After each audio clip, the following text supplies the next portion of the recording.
सबको जय मसीह की।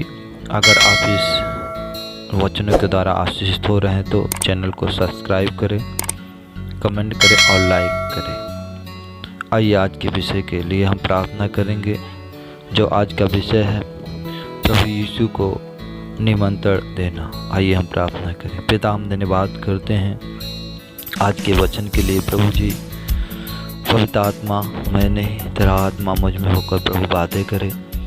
जितने भी लोग इस समय प्रभु तेरे वचन को सुन रहे हैं, प्रभु हर एक को आशीषित करे। पिता, सारी महिमा आदर तुझे, हर एक को तेरे पवित्र सामर्थ्य लहू में प्रभु जी कवर करते हैं। सारा दावा तुझे देते हैं पिता। आगे का सारा समय तेरे हाथों में सुन दया से कबूल कर।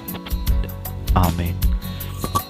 आइए निकालेंगे इस समय यूहन्ना 2 अध्याय का पहले पद से हम पढ़ेंगे। फिर तीसरे दिन गलील के काना में किसी का विवाह था और यीशु की माता भी वहाँ थी। यीशु और उसके चेले भी उस विवाह में निमंत्रित थे। यहाँ पर हम प्रभु के वचन में पाते हैं कि यूहन्ना 2 अध्याय का 1 पद में, तो यहाँ पर प्रभु यीशु मसीह को और उसके चेलों को उस विवाह में निमंत्रण दिया गया था। वहाँ पर बुलाया गया था, उसे न्योता दिया गया था।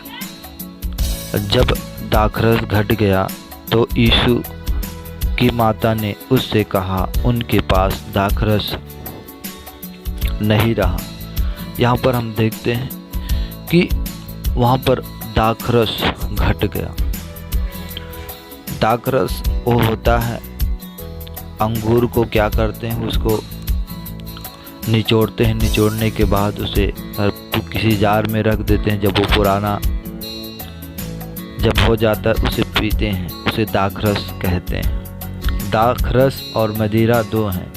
मदिरा वो है, मदिरा दाखरस अंगूर से नहीं बनता और किसी चीज़ से बनता है, इसलिए यहाँ पर दाखरस की बात है। दाखरस आनंद को भी दर्शाता है।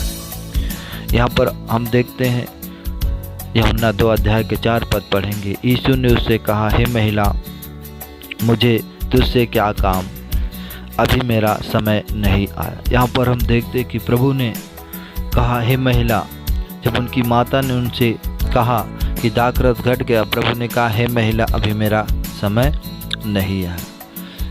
और हम पढ़ते हैं 2 का 5, उसकी माता ने सेवकों से कहा, जो कुछ वह तुमसे कहे वही करना।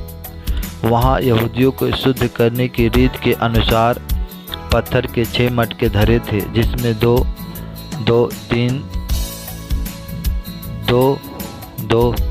तीन मन समाता था।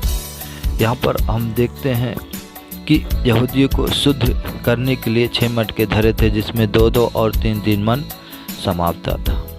यानी यहाँ पर देखते हैं यहूदियों की एक परंपरा थी। वो जब वो बाहर बाजार से आते थे तो वो क्या करते थे, बिना नहाए वो घर में प्रवेश नहीं करते। वो अपने आप को जब बाजार जाते थे, कहीं जाते थे बाहर, तो अपने आप को शुद्ध करके उसके बाद ही घर में वे प्रवेश करते थे।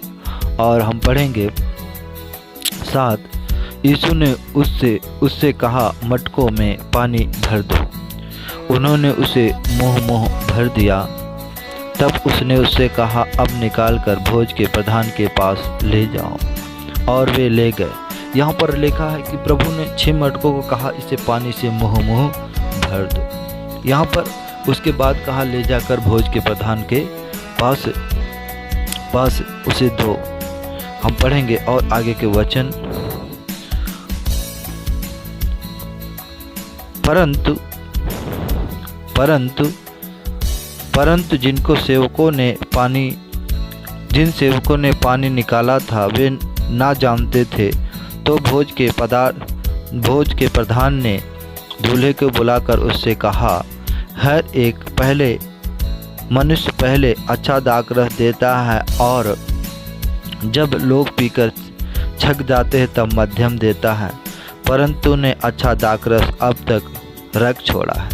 यहाँ पर देखते हैं कि प्रभु के एक चमत्कार को, कि पानी को प्रभु ने क्या किया, वहाँ पर प्रभु ने दाखरस बनाया। हम देखते हैं कि जब वहाँ पर हम देखते हैं कि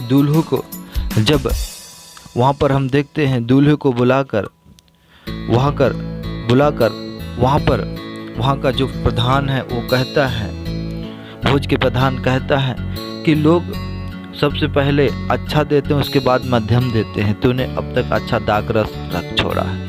तो मेरे प्रियो, आज बहुत सारे लोग हैं, इस वचन से हम यही सीखते हैं कि आज बहुत सारे लोग हैं, सबको वो निमंत्रित करते हैं, न्योता देते हैं, सबको बुलाते हैं, अपने रिश्तेदार को, मित्रों को, अपने सगे संबंधियों को, गांव के लोगों को, मगर प्रभु यीशु मसीह को वो न्योता नहीं देते। मैं अपने जीवन की एक गवाही को आपके बताना चाहता हूँ। कुछ साल पहले की बात है, मैं प्रभु से प्रार्थना कर रहा था कि हे प्रभु, तो मेरे घर में आ जा। उस समय जब मैं प्रार्थना कर रहा था, करीब 3 महीने तक मैं इस बात को लेकर प्रार्थना करता रहा कि हे प्रभु, तू मेरे घर पर आ जा। तो जब 3 महीने के बाद प्रभु जब आता है, उसके बाद प्रभु कहता है क्या मैं तेरे घर में आ सकता हूँ? तो मैं इस बात को सोचने लगा कि प्रभु क्यों, मैं 3 महीने से प्रभु को पुकार रहा, क्यों जब आता है वो आया क्यों नहीं? वो पूछता है कि मैं तेरे घर में आ सकता हूँ कि नहीं। मेरे प्रिय, प्रभु बाइबल में लिखा है चोर और डाकू नहीं है, वो चरवाहा है। बाइबल में लिखा है कि चरवाहा जो है द्वार से प्रवेश करता है, चोर जो है किसी और तरह से आ जाता है, मगर प्रभु यीशु मसीह चरवाहा है। इसलिए मेरे प्रियो, अगर आप प्रभु को न्योता नहीं देते तो प्रभु कभी भी उस क्षेत्र में नहीं आ सकता जब तक आप उसे नहीं बुलाओगे। इसलिए आपको क्या करना है? प्रभु को न्योता देना है। जैसे यहाँ पर हम देखते हैं कि इस विवाह में प्रभु को बुलाया गया था। आपको भी, आप छोटे से कार्यक्रम में, अपने पारिवारिक जीवन में, अपने रिलेशन में, अपनी सेवकाई में, अपनी सारी बातों में प्रभु को क्या करना है? आदर करना है और उसे निमंत्रण देना है, ताकि प्रभु जब आए तो आपके जीवन में जो घटी है उसे पूरी कर दे। यहाँ पर हम देखते हैं कि प्रभु ने पानी को दाख रस बनाकर अपनी महिमा को प्रकट किया। मेरे प्रिय, आपके जीवन में भी परमेश्वर अपनी महिमा प्रकट करना चाहता है। अगर आप प्रभु को न्योता दोगे तो ज़रूर परमेश्वर आपकी घटी को पूरी करके आपके जीवन में काम करके अपनी महिमा को प्रकट करेगा। यहाँ पर हम देखते हैं कि यीशु ने गलील के काना में अपना यह पहला चिन्ह दिखाकर अपनी महिमा प्रकट की और उसके चेलों ने उस पर विश्वास किया। तो जब आप प्रभु को न्योता देते हो, तो जब प्रभु आता है, आपकी घटी को पूरा करता है, आपके जीवन में चमत्कार करता है, तो इस तरह आपका विश्वास प्रभु पे और भी मजबूत होता है। मेरे प्रियो, आपको प्रभु को न्योता देना है, आपको बुलाना है।